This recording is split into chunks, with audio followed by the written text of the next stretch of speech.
안녕하세요. 경기도에 살고 있는 30대 후반 여자입니다.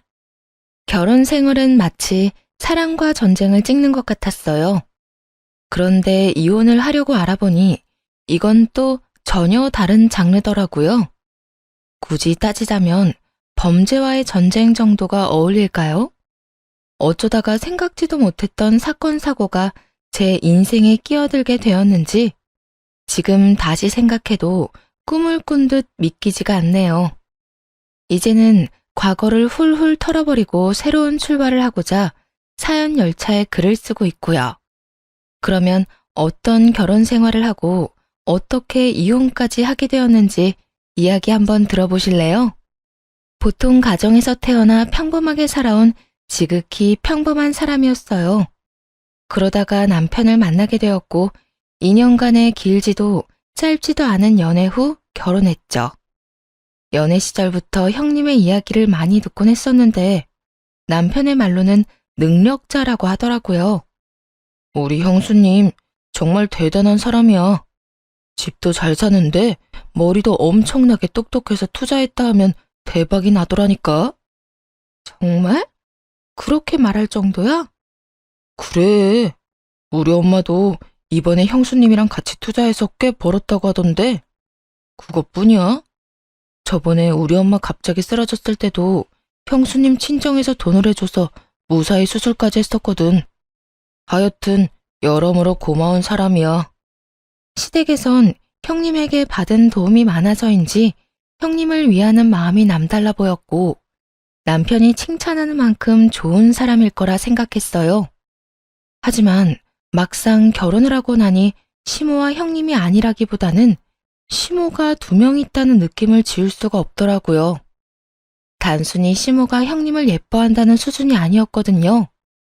시댁은 마치 형님의 뜻대로 흘러가는 형님의 왕국과도 같다는 생각이 자꾸만 들었죠.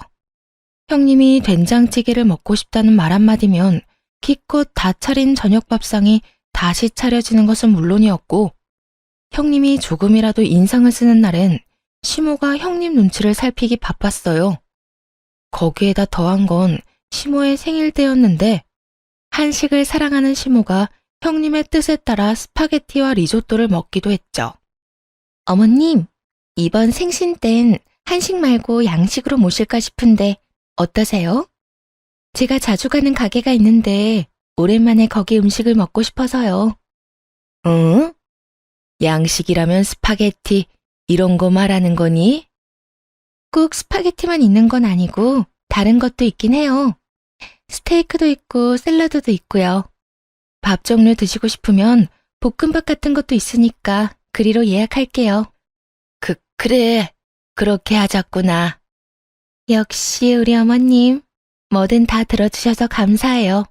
어머님 최고예요. 아니다. 우리 맏며느리야말로 최고의 며느리지. 늘 고맙게 생각하고 있어. 고맙다고 최고라던 말과는 달리 시모는 자신의 생일날 제대로 먹지도 못하고 맛있게 먹는 형님의 얼굴만 구경만 하다 돌아가게 되었죠. 어른들이 먹기엔 느끼한 음식들만 시켜댄 형님 덕분이었어요. 이런 기이한 광경에 너무나도 놀랍고 당황스러웠는데 정작 시댁 식구들은 태연하더라고요. 단 한 사람, 시모만 빼고 말이죠. 상황이 상황인지라 형님의 비위를 맞추는 듯 했지만요. 아무래도 시모의 입장에서는 며느리의 비위를 맞춘다는 것이 화가 쌓이기 마련인 상황이잖아요. 문제는 거기서부터 시작되었어요. 그리고 그렇게 시모의 마음속에 차곡차곡 쌓이던 화들은 저를 향하기 시작했죠. 처음엔 그저 시댁의 막내라 그런 것이겠거니 하면서 제일 어린 내가 일 좀 더 하자라는 생각으로 지냈어요. 그런데 시모의 짜증과 핀잔이 점점 도를 지나치더라고요. 그러다 보니 사람인지라 감정이 상하기 시작하더라고요. 무엇보다도 일을 조금 더 하는 것이 아닌 거의 모든 일을 혼자 하고 있더군요. 서러움과 분노가 폭발하기 직전이었죠. 여보, 나 진짜 당신 집에 가면 너무 힘들어. 왜? 누가 뭐라고 그래? 당신도 눈이 있고 생각이 있으면 알 거 아니야. 시댁에 가면 일은 일대로 나 혼자 다 하고 어머님한테 혼나는 것도 나만 혼나고. 그게 뭐야. 내가 무슨 어머님 감정 쓰레기통도 아니고 형님한테 당한 걸 그대로 나한테 다 풀잖아. 남편은 제가 시댁에서 어떤 취급을 당하고 있는지 전혀 모른다는 듯 순진무구한 얼굴을 하고선 시모의 대변인 역할을 하기 시작하더군요. 그런 남편의 모습에 더욱 화가 났고요. 에이, 그건 아니다. 우리 형수님이 엄마한테 무슨 짓을 한다고. 엄마가 당신한테 화풀이를 하겠어? 그냥 엄마는 당신한테 하나라도 더 알려주고 싶어서 이런저런 조언을 하다 보니까 그게 당신한텐 잔소리로 느껴졌겠지. 당신은 그렇게 생각하는지 몰라도 나는 전혀 그렇게 생각 안 해. 어쨌든 난 그런 취급 받으면서 더는 못 사니까 앞으로 시댁에선 당신이 알아서 좀 해줘. 남편이 이럴 때 마누라 편도 들고 보호도 해줘야 하는 거 아니야? 알겠어. 나만 믿어. 이렇게 큰 소리만 치면 뭐 하나요? 정작 시댁에 가면 저에게 관심을 가지기는커녕 형님 옆에 붙어 명령만 기다린다고 바쁘더군요. 한마디로 형님 말엔 찍소리도 못하는 그런 인간이었죠. 그러면서도 집으로 돌아오면 자신은 정말 몰랐다. 다음부턴 정말 신경 쓰겠다고 알랑방귀를 끼어대곤 했습니다. 당신 진짜 1억이야? 내 편 돼준다고 해놓고 왜 꿀먹은 벙어리가 되어버렸냐고. 여보, 난 진짜 몰랐어. 내가 설마 당신 구박당하는 걸 알면서도 가만히 있었겠어? 당연히 몰랐으니 못 도와줬지. 다음엔 당신만 보고 있다가 당신이 힘들겠다 싶으면 바로 나서서 도와줄게. 그러니까 화 풀어라, 어? 그때까진 남편을 사랑하는 마음이 남았던 터라 이런 말에 참고 넘어가곤 했는데 도저히 그냥 넘길 수 없는 상황이 생기고야 말았어요. 아슬아슬한 줄다리기를 하던 와중 명절이 다가왔거든요. 그 전부터 몸이 계속 좋지 않았는데 그날은 유독 속도 좋지 않고 피곤하기도 하고 여러모로 컨디션이 바닥이라 얼굴에 핏기 하나 없는 그런 상태였죠. 눈치가 없어도 너무 없는 남편조차도 안색을 살피며 걱정할 정도였으니까요. 여보, 안색이 너무 안 좋은데? 그래? 요 며칠 몸이 좀 안 좋긴 하네. 그냥 집에서 쉬어야 하나? 어떻게 하지? 일단 다녀오자. 빨리 갔다가 얼굴만 비추고 오는 게 나을 것 같아. 어머님이 혹시나 또 나만 일 시키려고 하면 당신이 좀 나서줘. 나 정말 오늘 너무 몸이 안 좋아서 그래. 알겠어. 나만 믿어. 그냥 집에서 쉬고 싶은 마음이 굴뚝이었지만 차마 그렇게 할 순 없더라고요. 하필 명절에 맞춰 아프냐며 핑계라고 생각할 것이 뻔했고 워낙 안색이 좋지 않으니 시댁에 가면 어련히 알아서 쉬게 해주겠지 하고 기대했죠. 하지만 그건 제 기대일 뿐 시모는 생각보다도 더 배려 따윈 모르는 사람이더라고요. 식은 땀까지 흘리는 걸 뻔히 보면서도 갖은 일을 시키기 시작했으니까요. 왜 이제서야 오는 거니? 할 일이 얼마나 많은데. 얼른 들어와서 손부터 씻고 재료 손질부터 하거라. 이걸 저 혼자 다 해야 해요? 그러면 너 혼자 다 하지 이 늙은 내가 같이 하리? 어머님, 저 진짜 몸이 안 좋아서요. 어머님이 힘들면 형님이라도 불러주세요. 형님도 지금 와 있잖아요. 네 형님도 지금 몸이 안 좋다고 안방에서 쉬고 있어. 내 보기엔 네 형님보다 네 상태가 더 괜찮으니 손댄 김에 그냥 혼자 하거라. 형님이 정말 아픈지 안 아픈지 알 수는 없으나 두 며느리가 똑같이 아픈데 저에게만 일을 시키는 것이 그날따라 너무 화가 나더라고요. 결국 인내심은 바닥이 났고 손에 들고 있던 각종 나물들을 집어 던져버렸네요. 그랬더니 이런 행동을 본 시모는 고함을 질러대기 시작하더군요. 너 지금 이게 무슨 짓거리야? 어디 차례상에 올리는 음식을 집어던져? 어머님, 저 이 집에 시집을 온 거지 종살이하러 온 하녀 아니에요. 내가 뭐라고 그랬니? 나는 너 하녀라고 한 적 없다. 왜 괜히 혼자 오버하고 난리니? 몸이 안 좋다고 힘들다고 하는데도 우격다짐으로 일 시키면 그게 하녀 취급하는 거 아니고 뭔가요? 저도요, 친정에선 귀한 딸이라고요. 어떻게 어머님은 남의 집 귀한 딸을 이렇게 막대하세요? 우리 집에 시집온 며느리한테 음식 준비 좀 하라고 한 게 막대하는 거니? 너 참 말 이상하게 하는 재주가 있다. 제가 이상한 게 아니라 어머님이 이상한 거예요. 몸이 아프다고 했잖아요.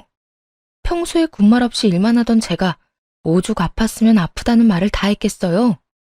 형님이 아프면 당연히 누워서 쉬어야 하고 저는 아프든 말든 일 시키는 게 막대하는 거라고요. 그 순간이었어요.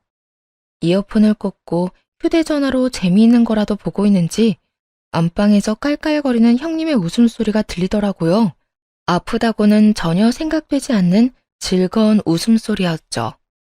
역시나 형님이 아프다는 건 꾀병이 분명했고 그게 꾀병인 걸 알면서도 저만 부려먹으려 했던 시모의 심보에 또다시 화가 치밀어 올랐습니다. 바로 안방으로 달려가 문을 활짝 열어버렸어요. 예상대로 침대에 편히 엎드린 형님이 이어폰을 꽂은 채 휴대전화를 들여다보고 있더라고요. 그대로 형님에게 다가가 이어폰을 빼버렸고 곧 어이없다는 눈빛으로 보더라고요. 동서, 지금 이게 뭐 하는 짓이야? 뭐 하는 짓이긴요.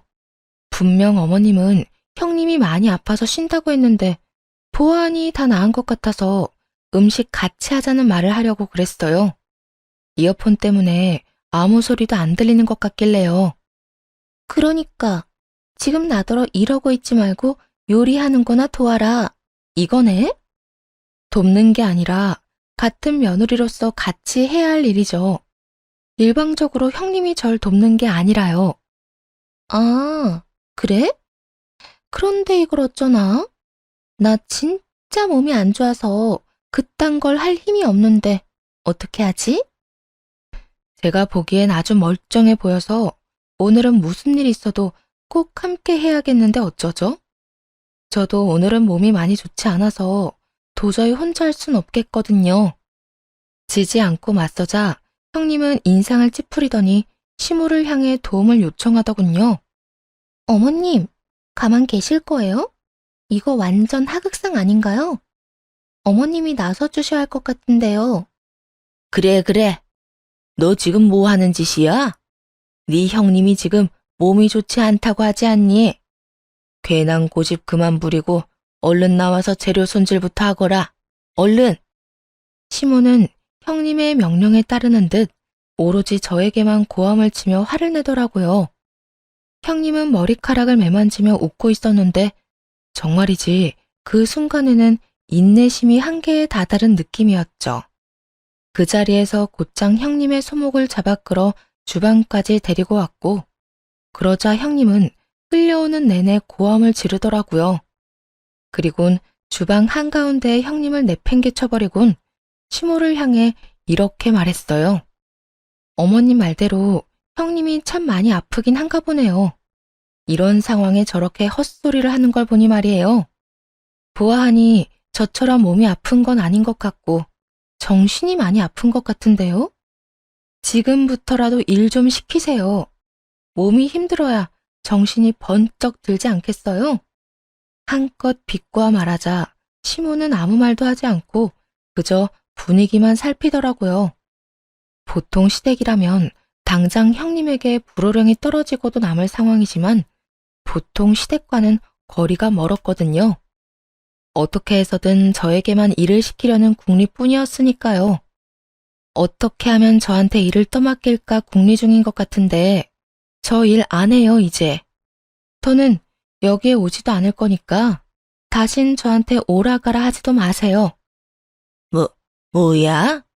이것이 오냐오냐 해줬더니 시어미한테 못하는 말이 없구나. 어머님, 입은 삐뚤어졌어도 말은 바로 하셔야죠. 어머님이 언제 저한테 오냐오냐 해줬다고 그러세요? 어머님이 오냐오냐 해준 사람은 제가 아니라 어머님 침대에 누워서 깔깔거리고 있던 형님이고요. 저한텐 자빌은 다 시켜대면서 구박만 하셨죠. 그 덕에 구말 없이 내내 하던 제가 폭발해서 지금 이러고 있는 거고요. 그러니까 더 험한 꼴 보고 싶지 않으면 이래라 저래라 하지 마세요. 아시겠어요? 그리고는 그대로 시댁을 벗어나 친정으로 가버렸어요. 시모도 시모였지만 옆에서 아무것도 모른다는 표정으로 시모에게 부탁을 가장한 명령질을 하던 형님 때문에 화가 나더라고요.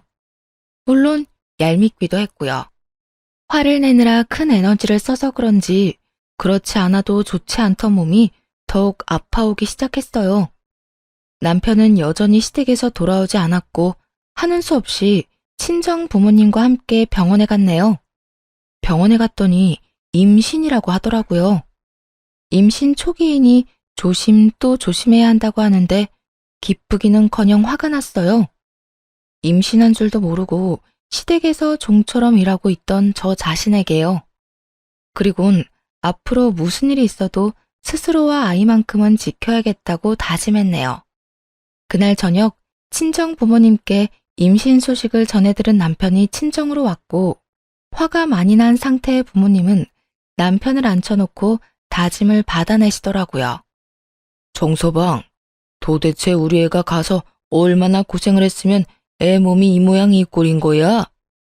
그리고 자네는 얘가 이렇게 몸이 안 좋다고 하는데 병원도 안 데리고 가고 자네 집에 데리고 가서 일을 시킨다는 게 말이나 된다고 생각하나?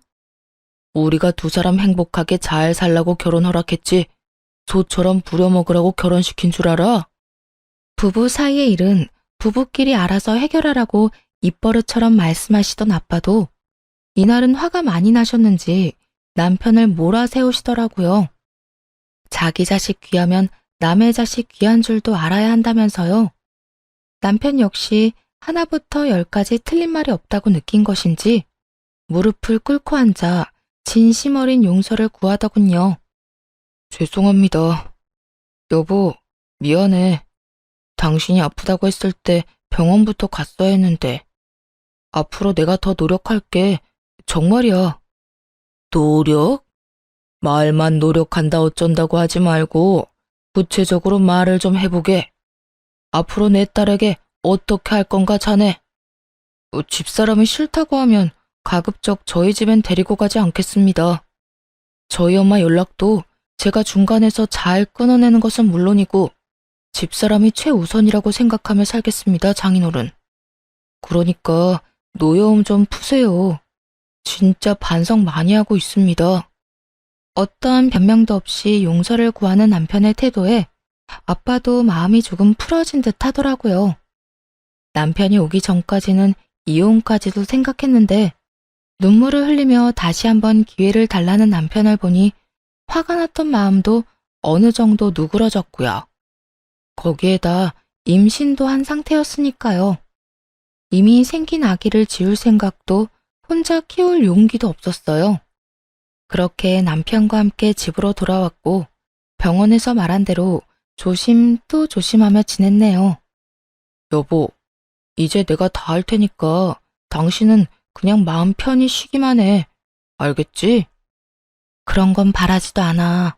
제발 어머님만 만나지 않게 해줘. 이런 말까지 하고 싶진 않은데 어머님 때문에 우리 아기 잘못되면 진짜 당신하고 이혼할 거야? 알겠어, 알겠어.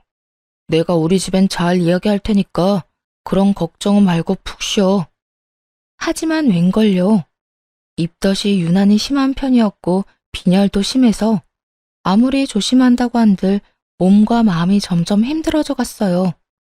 다행히도 남편이 잘 보살펴 주었고 그런 남편을 다시 믿어주며 이전과는 다르게 서로 의지하며 지냈습니다. 그렇게 힘겨운 하루하루를 보내던 어느 날 남편이 출근을 하고 없었는데 시모가 연락도 없이 집으로 찾아왔더라고요. 양손 가득 식재료를 들고서 말이에요. 혹시나 하는 기대를 했던 건 사실이에요. 입덧이 심해 고생하는 며느리를 위해 몸에 좋은 음식을 해주려고 온 것은 아닐까 하는 그런 헛된 기대요. 어머님, 연락도 없이 무슨 일이세요? 그리고 이건 다 뭐예요? 아, 그거? 이것저것 장 좀 봤어. 너 임신해서 고생한다고 하길래 장은 내가 다 봐왔으니까 너는 쉬운 음식이나 좀 하거라. 시모는 턱으로 식탁 위에 올려둔 식재료를 가리키며 명령조로 말했고 그 순간 헛된 기대와 큰 착각을 했다는 사실을 깨닫게 되었죠.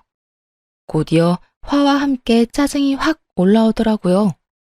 홀몸도 아닌데 일을 하라뇨? 그것도 들을수록 가관이었어요. 형님의 반찬을 만들라는 말이었으니까요. 임신한 제게 형님의 반찬 셔틀이나 시킨다는 사실이 황당하기 짝이 없었죠. 네? 지금 저보고 요리를 하라고요? 그래, 네 형님이 먹고 싶은 게 어찌나 많은지. 이 나이에 내가 며느리한테 밥상을 받지는 못할 망정 반찬을 해다 바칠 수는 없는 노릇이지 않니? 그러니까 네가 좀 해서 네 형님 좀 가져다 줘. 사람이 미쳐도 곱게 미쳐야 할 텐데 시모는 정신줄과 개념을 안드로메다로 보내버린 사람처럼 뻔뻔스럽게도 말도 안 되는 요구를 해대더군요. 마치 당연히 제가 할 일인 것처럼 말이에요. 어머님, 저 입덧이 심해서 저희 먹을 음식도 제대로 못 해먹고 살아요. 그리고 제가 왜 형님이 먹을 반찬을 해야 해요? 저번 명절에도 말했었죠. 앞으로 이딴 일 안 할 거니까 다신 이런 일 시키지 말라고요. 그러면 어떻게 하니? 내가 다 할 수는 없는 노릇이지 않니? 그리고 임신은 너 혼자만 하는 줄 아니? 나도 네 남편 임신했을 때 입덧 심했어도 주방 일만 잘했어. 잔말 말고 얼른 시작하려무나. 오늘 저녁 전까진 가져다 줘야 오늘 먹을 거 아니야? 그쯤 되니 시모와 말을 섞고 있는 건 시간 낭비라는 생각이 들더군요. 남편에게 전화를 걸어 바로 집으로 오라고 했고 집에 온 남편에게 상황을 설명하며 난 못하겠으니 직접 해서 형님에게 주거나 하라고 했네요. 남편은 우물쭈물 눈치를 살폈고 시모는 개거품을 물며 고함을 질러대기 시작했죠. 이게 도대체 무슨 짓이야? 일하는 애 불러다가 반찬이나 만들라니. 너 진짜 제정신 맞니? 임신하더니 머리가 어떻게 된 거 아니야? 어머님이야말로 치매라도 걸린 거 아니에요? 입덧 심한 며느리한테 음식을 해주지는 못할 망정 형님 먹을 반찬이나 하라뇨. 이게 제정신 박힌 사람이 할 짓거리인가요? 이 인연이 말하는 버릇 좀 보게. 첫째 며느리도 모자라 너까지 나 무시하는 거지? 그렇지 않고서야 어떻게 시어미한테 이딴 언행을 보이는 게야? 무조건 저만 나쁜 사람으로 몰아가지 말고 어머님이 저한테 어떻게 했는지 그거부터 생각을 좀 해보세요. 누누이 말씀드렸죠? 오죽했으면 시어머님한테 이렇게까지 하겠어요? 그리고 말은 똑바로 하세요. 매번 어머님 무시하고 마음대로 구는 건 형님이잖아요. 형님한테 화가 나면 형님한테 가서 푸세요. 엄한 사람 그만 잡으시고요. 시모는 말로는 이길 수 없다고 생각했는지 식재료를 집어던지며 난동을 부리기 시작했어요. 무슨 일이 있어도 편을 들어주겠다던 남편놈은 지켜만 보고 있었고 자칫하면 큰 사단이 날 상황이 분명했죠. 그때였어요. 때마침 저를 걱정하시던 부모님이 집으로 오셨고 난동을 부리는 시모를 뜯어말리기 시작했습니다. 이게 뭐 하는 짓이에요? 홀몸도 아닌 애 앞에서 이게 무슨 난동질이냐고요? 사돈, 잘 왔네요. 도대체 딸 교육을 어떻게 시켰길래 저리도 버릇이 없을 수가 있나요? 아주 시어머니한테 못하는 말이 없다고요. 부모님의 등장에도 시모는 기가 죽기는커녕 더 큰 소리를 치며 제 흉을 보기 시작하더군요. 들었던 이야기도 있었고 주방 상황을 천천히 둘러본 부모님은 어떤 상황인지 대충 눈치채셨는지 시모를 똑바로 바라보며 이렇게 말하시더군요. 내 딸은 내가 더 잘 압니다. 절대 아무 이유 없이 어른한테 버릇없이 구레가 아니라고요. 들어보니 남의 집 귀한 딸 하녀 부리듯 부려먹었다고 하던데 지금 이 꼴만 봐도 어떤 상황인지 아주 잘 알겠네요. 어떻게 똑같이 자식 키우는 사람이 이딴 짓거리를 하실 수가 있어요? 이러다 뱃속에 있는 아기 잘못되면 그 벌을 어떻게 받으시려고요? 도대체 뭘 보고 뭘 배웠길래 애가 저 모양 저 꼴인가 했더니 지금 보니 딱 그 어미의 그 딸이네. 더 볼 것도 없겠네요. 보다시피 날 보고 잘 배워서 이런 상황에서도 똑부러지게 자기 할 말은 잘 하는 편이긴 합니다만 정서방은 도대체 누굴 닮아 저 모양 저 꼴인지 알 수가 없네요. 임신한 와이프가 이딴 취급이나 당하고 있는데 저리 구경만 하는 꼴이라니. 정말 한심해서 두 눈 뜨고 보고 있을 수도 없을 지경이네요. 엄마의 말에 시모는 얼굴까지 붉히며 언짢음을 온몸으로 표현하고 있더군요. 주먹을 꽉 쥔 두 손이 떨리기까지 하더라고요. 뭐라고요? 지금 말 다 했어요? 왜요? 고작 한심하다는 말에 그렇게나 화를 내는 건 아니죠? 겨우 그런 걸로 이렇게나 화를 내는 거면 저는 이미 사돈 머리채를 다 뽑고도 남았을 상황 아닐까요? 더는 험한 말 하고 싶지도 않고 사돈 같은 사람이랑은 더 이야기 나누고 싶지도 않으니까 당장 돌아가 주세요. 정서방, 뭐 하고 서 있나? 어머님 모시고 나가지 않고. 엄마는 남편을 향해 소리를 질렀고 남편은 그제야 시모를 끌고 집 밖으로 나가더군요. 시모가 나가고 난 뒤 그제야 온몸에 긴장이 풀리며 배가 아파오기 시작했죠. 이내 소리도 내지 못할 만큼 아파왔고 결국 유산을 했네요. 몸도 몸이었지만 마음이 너무나도 아프더라고요. 그리고 온갖 잡생각이 자꾸만 떠올라 힘들었어요. 후회와 자책들이요. 꼬리에 꼬리를 물던 생각은 이혼으로 이어졌고 살기 위해서는 꼭 이혼을 해야 한다는 생각이 들었어요. 더는 이런 말도 안 되는 집안에서 며느리, 아니, 종으로 살고 싶진 않았으니까요. 모든 것을 잃었다고 생각하며 병실에 누워있으니 남편이 오더라고요. 여보, 괜찮아? 내가 정말 미안해. 내가 엄마가 거친 행동할 때 말렸어야 했는데 나도 너무 당황해서 순간 머릿속이 멍해졌어. 내가 진작 나섰으면 당신이 이런 아픔은 겪지 않아도 됐을 텐데 미안해. 이렇게 말하며 손을 잡아오는데 확실히 마음이 떠났다는 게 체감이 되었어요. 남편이 잡은 손에서부터 온몸으로 소름이 번졌으니까요. 그래서 빠르게 남편의 손을 뿌리치고 말했어요. 아, 이제 와서 이런 말이 다 무슨 소용이야. 나 당신 아니어도 지금 충분히 힘들거든? 그러니까 혼자 있게 좀 해줘. 나 혼자 마음을 추스를 시간이 필요해. 알겠어. 아무래도 혼자 조용히 시간 보내고 싶기도 하겠다. 내가 생각이 짧았네. 그러면 병원에서 몸조리하면서 뭐 필요한 거 있으면 연락해줘. 새벽이라도 부르면 올 테니까. 알겠지? 알겠으니까 이만 좀 가줘. 피곤해서 좀 자야겠어. 그렇게 남편과의 거리를 두기 시작했고 이혼을 준비하기 시작했습니다. 마음을 굳게 먹고 나니 남편과 시댁 식구들 모두 더는 꼴도 보기 싫더라고요. 병문안으로 오겠다며 시댁 식구들에게 연락이 오기도 했지만 그나마 다행스럽게도 그 순간엔 남편이 제 역할을 잘해주었네요. 그래서 혼자 조용히 이혼 준비를 할 수 있었죠. 이혼을 준비하며 남편의 재산을 알아보는데 놀라운 사실이 나오더라고요. 바로 남편 돈의 흐름이었어요. 꽤 큰 금액의 돈이 형님에게 흘러들어가고 있었는데 주기만 주고 받은 것은 딱 한 번밖에 없더라고요. 그것도 준 것에 비하면 터무니없이 적은 금액으로요.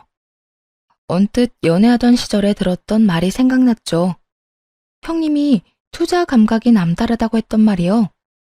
하지만 남편까지 이렇게 큰 금액을 투자하고 있다는 사실은 처음 알았어요. 그런데 이상하게 꾸준히 투자금은 들어가는데 이자조차도 없더라고요.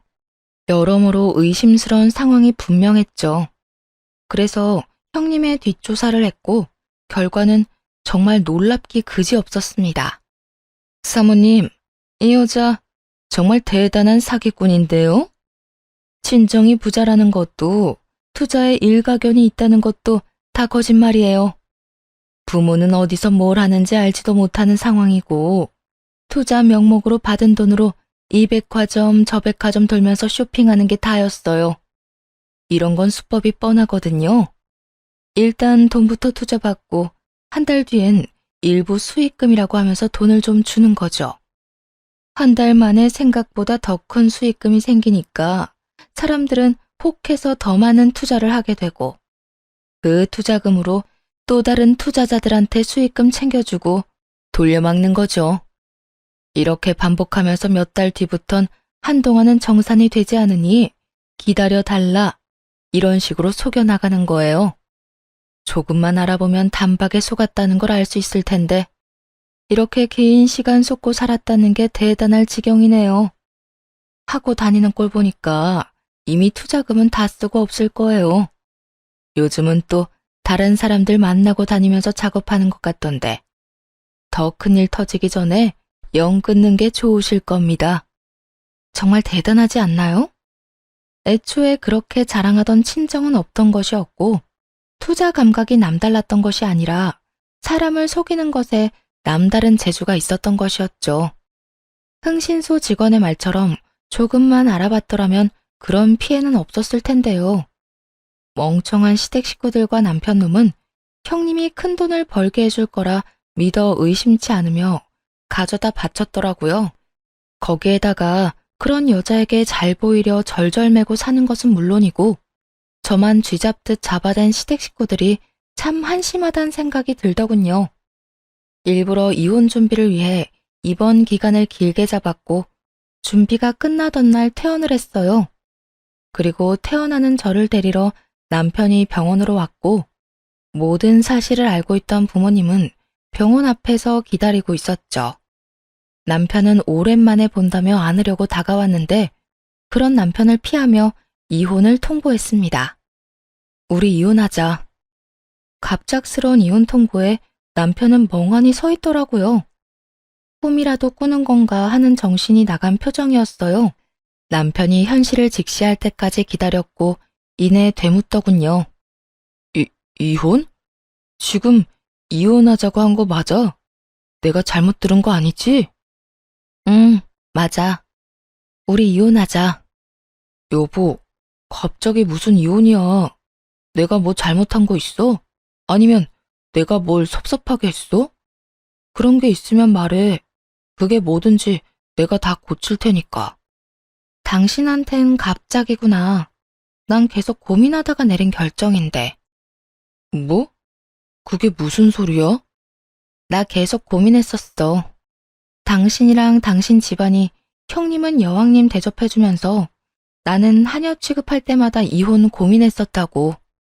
그런데 그때까진 당신을 사랑하는 마음이 크기도 했고 아기도 생겼으니 참고 더 살아보자 했던 거야. 그런데 결국 어떻게 됐어? 어머님이 우리 집에 찾아와서 난동 부리는 바람에 아기는 잃고 내가 그렇게 당하는 동안에도 당신은 가만히 있었잖아. 그건 내가 너무 당황해서 그랬다고 다 설명했었잖아. 앞으로는 정말 당신 지켜준다니까. 맹세해. 내 말 못 믿겠으면 각서라도 쓸게. 남편은 어떻게 해서든 잡아보려 애쓰더라고요. 그 모습이 제 눈엔 그저 어떻게든 순간을 모면하기 위해 갖은 애를 쓰는 추악한 짓거리로밖에 보이지 않았죠. 매번 이런 식으로 상황을 모면해왔으니 그렇게 느끼는 것도 무리는 아니었어요. 각서가 무슨 소용이야. 당신은 또다시 날 실망하게 할지 보지 않아도 뻔한데. 그리고 당신이 앞으로 목숨 걸고 아껴준다고 한들 난 당신한테 마음 떠났어. 이제 당신이란 사람이랑 마주보고 싶지도 않고 같은 곳을 보면서 함께하고 싶지도 않아. 그러니까 우리 이혼하자. 여보, 그러지 말고 제발. 남편은 바닥에 무릎까지 꿇고 빌었지만 아무 감정도 들지 않더라고요. 가볍게 꿇은 무릎 따위에 흔들리기엔 그동안 받은 상처가 너무나도 컸으니까요. 당신은 나 절대로 못 지켜. 당신이 나랑 살려면 당신 집안이랑 인연 끊어야 하는데 그렇게 못하잖아. 말로는 다 할 거라고 하고선 내 뒤로 몰래 또 만나겠지. 그렇게 만나다 보면 자연스럽게 나도 또 만나야 할 테고. 내 말이 틀려? 그건 아무리 그래도 가족끼리 어떻게 연을 끊고 살아. 그러니까 당신은 당신 가족이랑 살아. 난 내 가족이랑 살 테니까. 그러면 법원에서 보자. 끝까지 이혼 반대하면 소송할 생각이니까 그런 줄 알아. 남편은 매달리면서도 시댁 식구들과의 연은 못 끊는다고 했고, 그로써 이혼에 대한 생각은 더욱 확고해졌네요. 그 후 서둘러 이혼을 진행했어요. 꼴도 보기 싫은 인간들과 하루라도 빨리 연을 끊어버리고 싶은 것도 있긴 했지만 형님이 저질러 놓은 일로 인해 불똥이 튀는 것이 싫었기 때문이었죠. 무사히 이혼을 했고 시모와 남편에게 각각 위자료를 받았네요. 그동안 당한 것에 비해 위자료가 적다고 느꼈는데 두 사람은 그렇게 생각하지 않는 듯 하더라고요. 하긴 가진 돈은 형님에게 다 줘버렸으니 위자료 줄 돈이 없기도 했겠죠. 지급 기한은 다가오고 도저히 돈을 구하지 못했는지 두 사람은 형님에게 투자금 일부를 돌려달라고 했나 보더군요. 하지만 그 돈은 이미 형님이 다 써버린 뒤였고 아무리 재촉해도 타당한 이유도 없이 돈을 돌려받지 못하자 그제야 사기인 걸 깨달은 모양이었어요.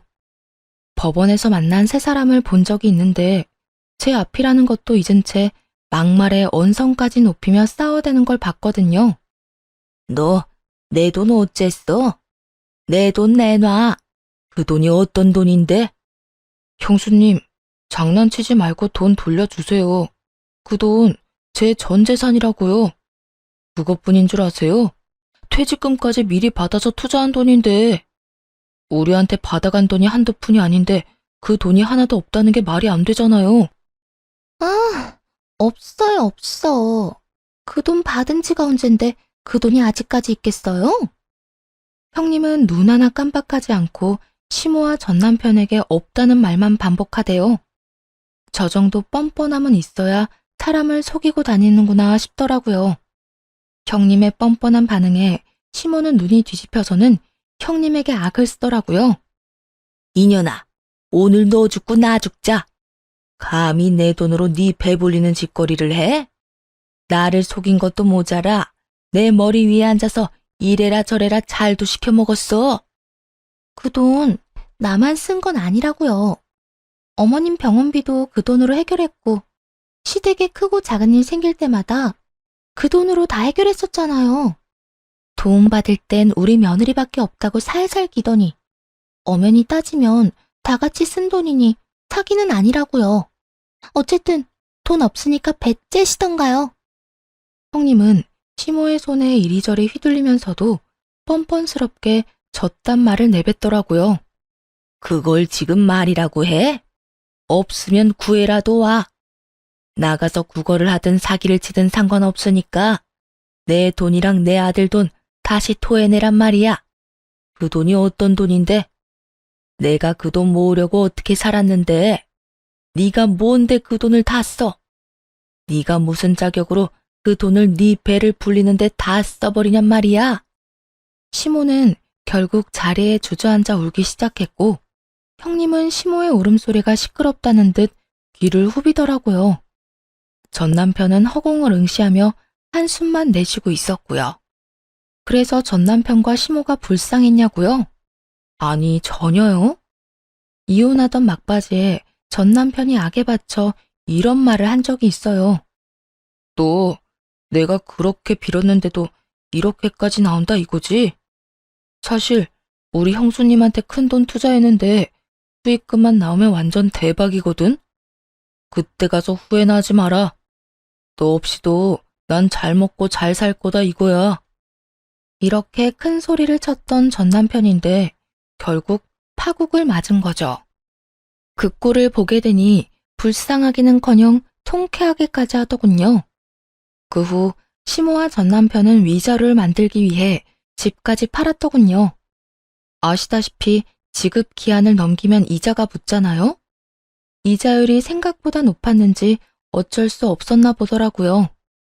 가진 돈은 다 투자를 했고 하나 남은 집을 팔아 위자료를 주었으니 남은 돈이 얼마 되지 않아 시모와 전 남편은 함께 단칸방을 얻어 살고 있다고 들었어요. 형님께 속은 충격으로 시모는 몸져 누워 아무것도 하지 못한다더군요. 형님의 행각을 알게 된 전 시댁 식구들이 뒤늦게 고소장을 제출하긴 했지만 말 그대로 너무나도 늦은 일이었죠. 형님은 돈이 없으니 여전히 배째라는 식이었고 돈 나올 구멍도 없어 보였고요. 결국 구속 예정이라네요.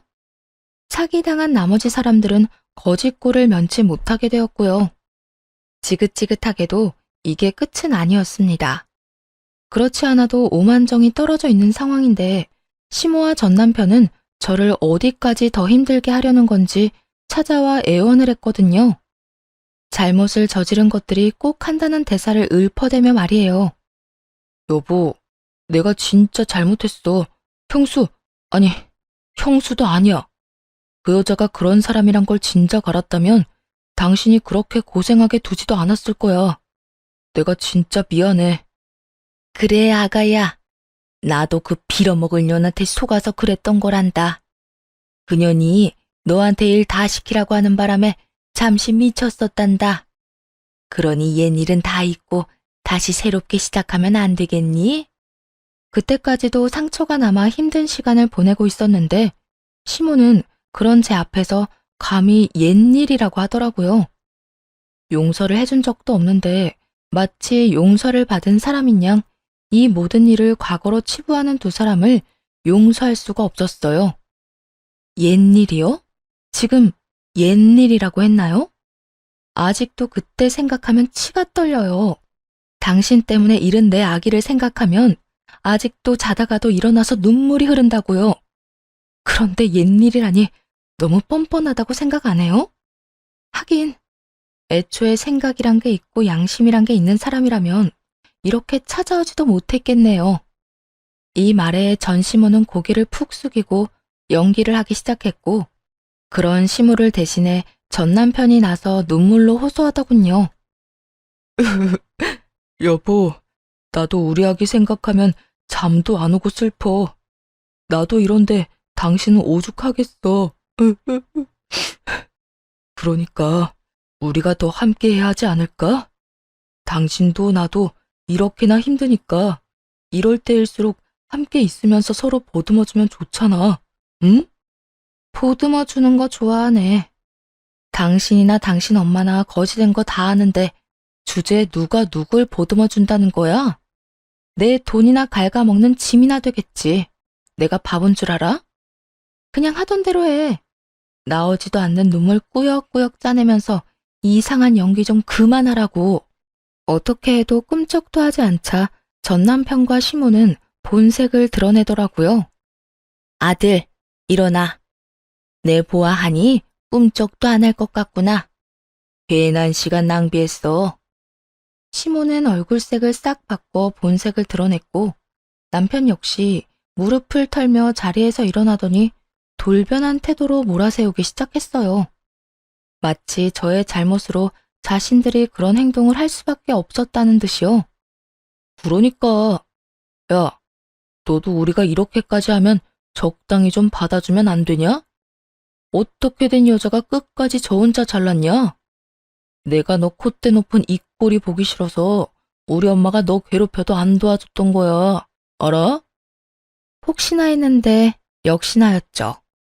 전 남편은 제가 괴롭힘을 당하고 있다는 사실을 확실하게 인지하고 있었더라고요.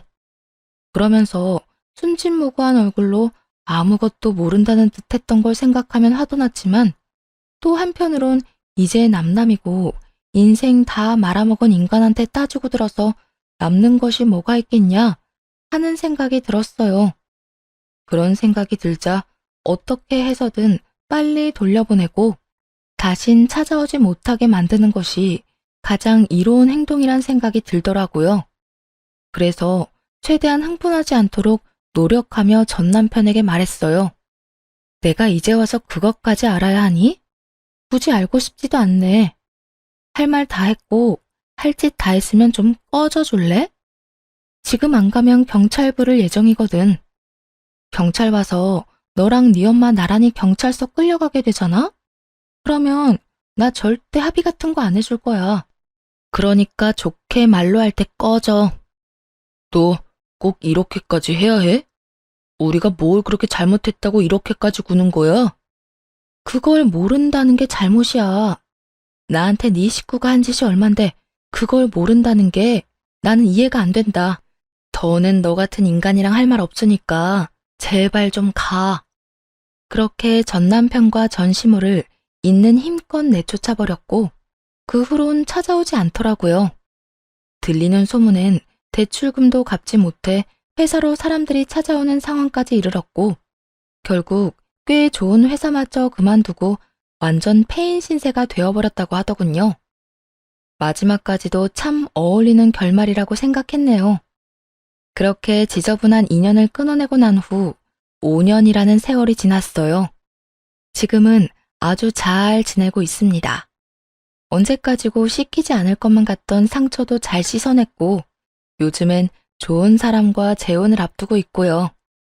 이 사람을 처음 만난 건 3년 전이었는데요. 자주 가던 카페 사장님이었죠. 그땐 우울하고 힘들었던 터라 기분 전환할 겸 집 근처 카페에 자주 가 시간을 보내곤 했는데 그때 저를 눈여겨본 것인지 먼저 말을 걸어오더라고요. 저기, 이거 신메뉴인데 한번 드셔보실래요? 달콤한 케이크 한 조각을 내밀면서 말이에요. 처음엔 워낙 자주 가니 맛평가 정도 부탁하려고 그러나 보다 했어요.